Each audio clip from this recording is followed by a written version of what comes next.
சென்னை பட்டினப்பாக்கம் பகுதியில் கடற்கரை பகுதியில் மண் அரிப்பு ஏற்பட்டு சுமார் 50 மீட்டர் தொலைவிற்கு கடல் நீர் வெளியேறியுள்ளது.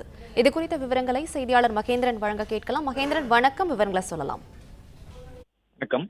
சீற்றம் காரணமாக பட்டினப்பாக்கம் கடற்கரை பகுதியில் மணல் அரிப்பு ஏற்பட்டு கிட்டத்தட்ட சுமார் 50 மீட்டர் தொலைவிற்கு கடல் நீரானது வெளியேறி இருக்கிறது. முன்பு இருந்த கடற்கரை மணலானது அலையால் அரிக்கப்பட்டு லூப் சாலை அருகில் இந்த கடல் அலையானது வீசி வருகிறது. கிட்டத்தட்ட லூப் சாலையிலிருந்து 50 மீட்டருக்கு உள்ளாக கடல் அலை இதுவரை வீசி வந்த நிலையில் கடந்த ஒரு வார காலமாகவே இந்த கொஞ்சம் கொஞ்சமாக மணல் அரிப்பு ஏற்பட்டு தற்போது சாலை அருகில் அலை வீசுவதாக அப்பகுதியில் இருக்கக்கூடிய மீனவர்கள் தெரிவிக்கின்றனர். மணல் அரிப்பு ஏற்பட்டுள்ளதால் அந்த 50 மீட்டர் தொலைவிற்கு உள்ளாக படகுகளை நிறுத்தி வைத்திருந்த மீனவர்கள் தற்பொழுது 200 மீட்டர் தொலைவுக்கு வைக்கப்பட்டிருந்த படகுகள் அருகில் பாதுகாப்பான இடங்களில் மாற்றி வைத்துள்ளனர். தற்பொழுது இந்த பட்டினப்பாக்கம் கடற்கரை லூப் சாலை அருகில் இந்த அலையானது வீசி வருகிறது.